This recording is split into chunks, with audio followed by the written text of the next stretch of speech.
Okay, we'll open it right up to questions for Coach Donovan. If you'd raise your hand, we'll get a microphone to you. Second row on our left.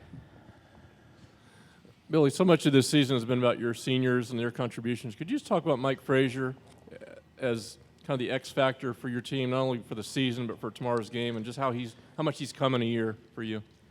Well, I coming into the year, I was a little bit concerned about him.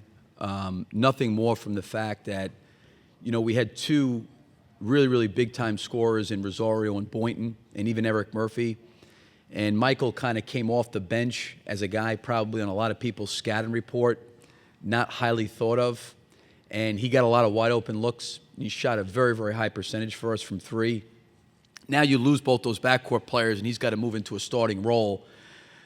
He's had a great year, and I think he has benefited from our seniors. I think Patrick and Scotty, Prather, they've all helped him. So he's kind of the one underclassman that's in our starting lineup, and the other four guys are seniors. And I think that's helped Michael in his growth and development of taking the next step from where he was a year ago. Back row on our right, and then the center aisle. Russ Wood with InsideTheGators.com. Coach, Casey Hill had a really good game, his first NC tournament game ever. He's got the toe injury. How's his foot responded from playing yesterday? He seems to be fine. Yesterday at shoot around, we were going to probably try to gauge where he was at health-wise. He was moving pretty well and said he could play, and there was no restrictions on me from the bench in terms of limiting his minutes. So we just put him out there, and I thought he gave us some really, really good minutes and really helped us a great deal. He seems fine. We have practice after this, and he's cleared to practice, and we'll practice today. Billy, what do you do? Obviously, anybody who's watched this team all year knows that yesterday was a bit of an aberration, energy-wise. What do you do to energize this team, either today in practice or before tomorrow? Yeah, I think one of the things, Pat, these guys have gotten a lot of attention, and I think rightfully so what they've done. They've accomplished a lot of different things. And I think sometimes, as a coach, I feel like it's my responsibility in a lot of ways to keep them somewhat grounded, and to be truthful and honest in areas of improvement and growth and development that we need to make as a team. So, I think coming into the game, they wanted to play very, very well in the game. There's no question about that. They've been that all year long. But I think what was open in the game for us was a little bit maybe unconventional of what's been open for us in other games. We prepared for triangle and two and box and one, and obviously they tried to take some risks, some chances in terms of leaving some guys open, and it really helped Hill and Dorian Finney-Smith have really good games. I mean, we shot 51% from the field. That's about 6 percentage points up from where we're at. But it was a little bit of an uncharacteristic, uncommon game for our team in terms of the way the game went. But I still felt like our guys battled and fought. And, I think the greatest sign of respect for me as a coach is when somebody says to a player, we're going to take that player out of the game. And it was a game where, because of the way they guarded Frazier, because of maybe the way they guarded Wilbekin, there was a lot of other things that were open, especially inside and around the basket, that I thought we took advantage of. So, again, I think there was a quick turnaround for Albany. Certainly they had the much more difficult challenge with their travel to come back and play, but we really only had a day two to prepare for them. So we're trying to condense a lot in a short period of time against a team that we're trying to get them familiar with. So hopefully, again, we've got an opportunity, and I think our guys are excited for it, and I think they're looking forward to playing tomorrow.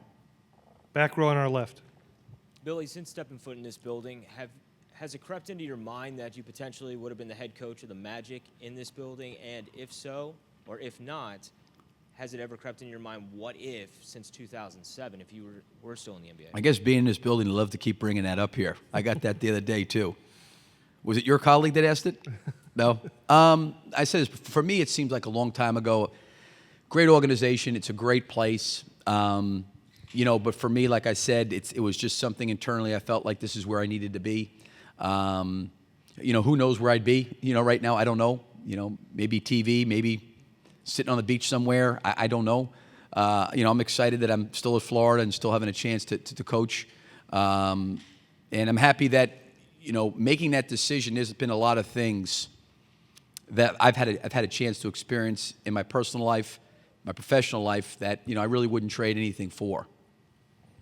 Fourth row on our left, and then the center aisle, and then up front. Pitt's a low turnover team. Is your philosophy in pressing that if you're not getting turnovers, it's not effective, or are there other things you're trying to do with your press? No, I think that Pittsburgh's an outstanding passing team. They really do a great job. We've played other teams this year that have been very, very good passing teams. I thought Albany did a very, very good job, against our press in terms of, clearing half court and getting into offense. But there's a lot of things. It's disruptive. It's something you have to deal with every single possession. I think there's other things you can get out of the press. It's our style of play. It's kind of what we do. There are times we change and, we don't trap as much. We play full court man-to-man. There's sometimes we pick up. We'll play 1-3-1 zone. We'll play 2-3 zone. We'll do a lot of different things defensively. Pressing for us is a part of it. But ideally, you'd want to turn teams over a lot. But if you don't, I still think for us, we're getting 9 players in the game. We're able to deal and manage with some foul difficulties.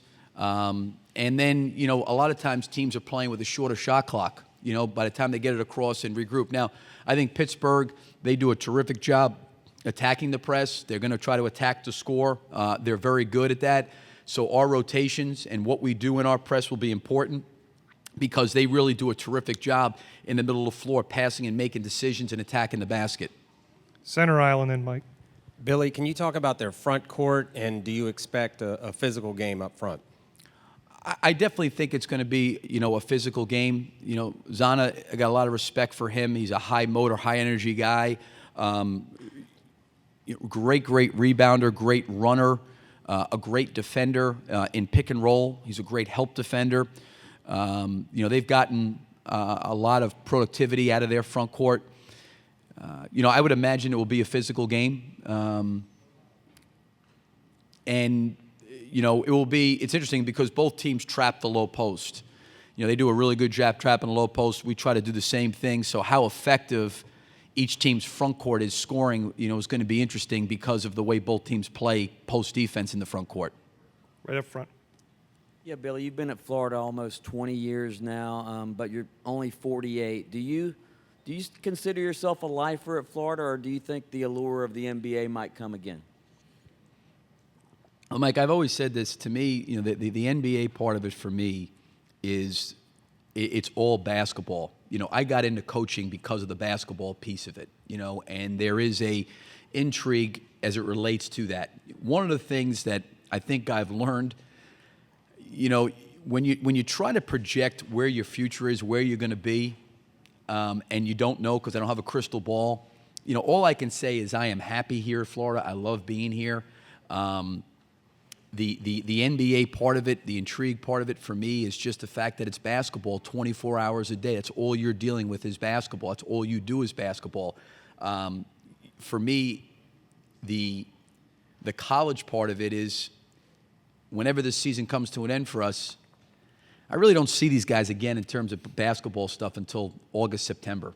And that's hard sometimes. Now, the NCAA's changed some rules, and we can do some different things with our guys. But there's a lot more that goes into a college coaching job other than the coaching part of it. There's a lot of other things, that you have to do.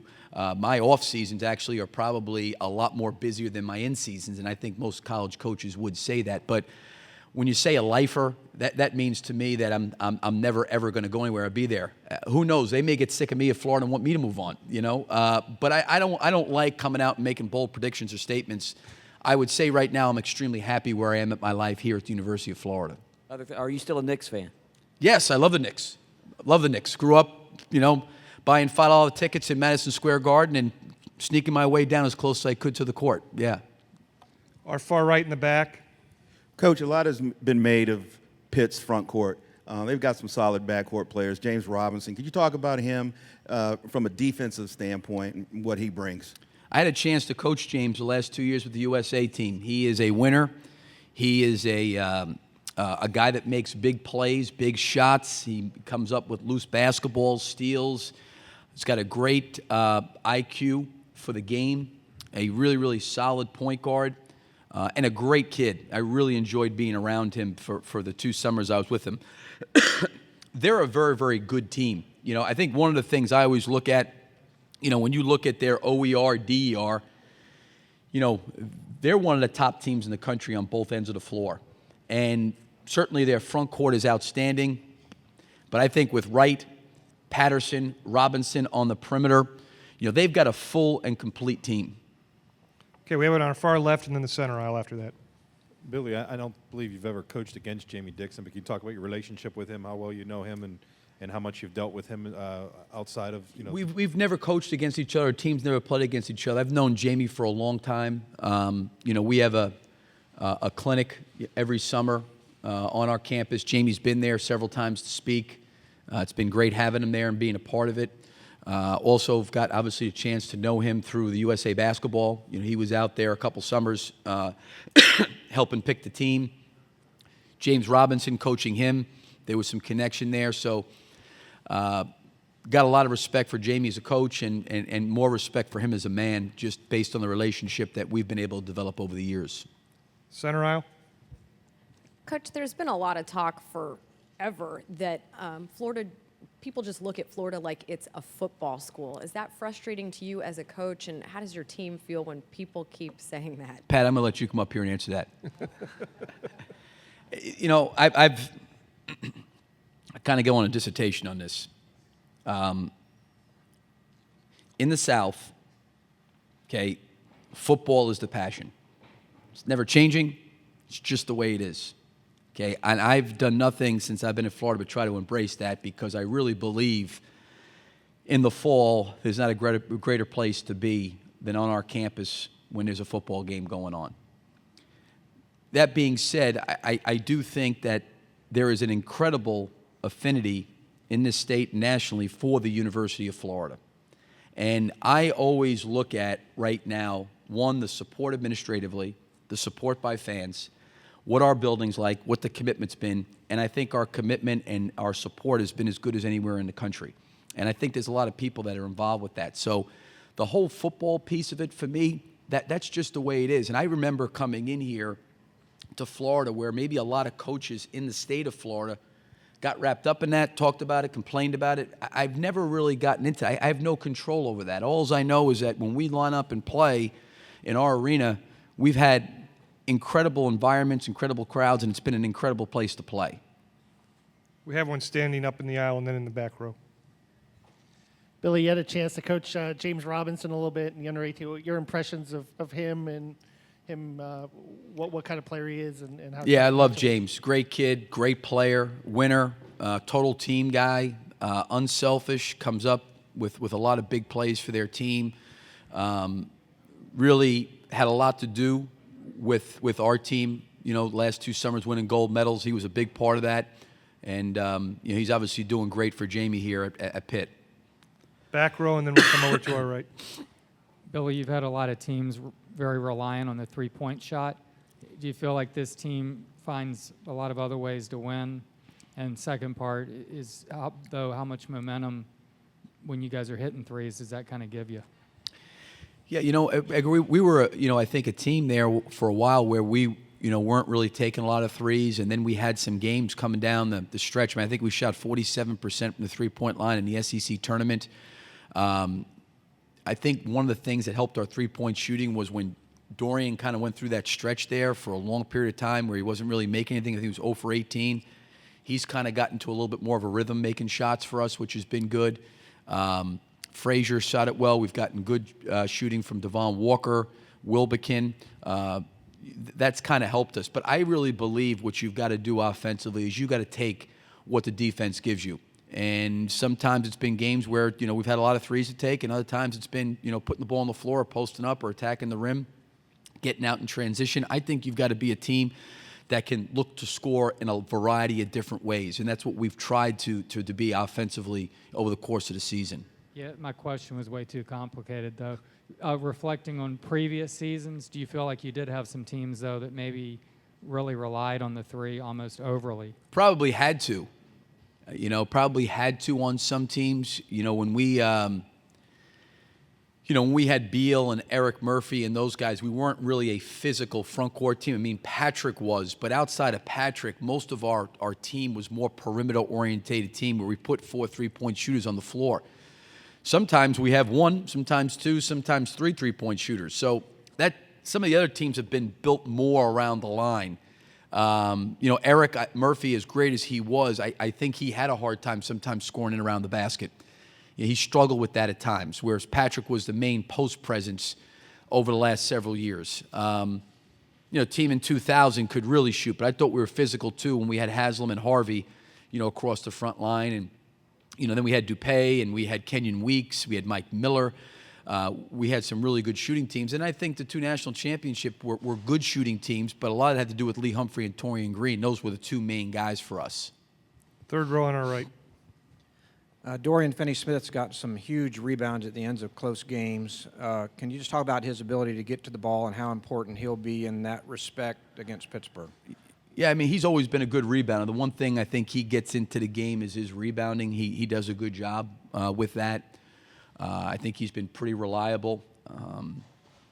He makes an effort. I think part of being a good rebounder certainly is the flight of the ball, having a knack for it.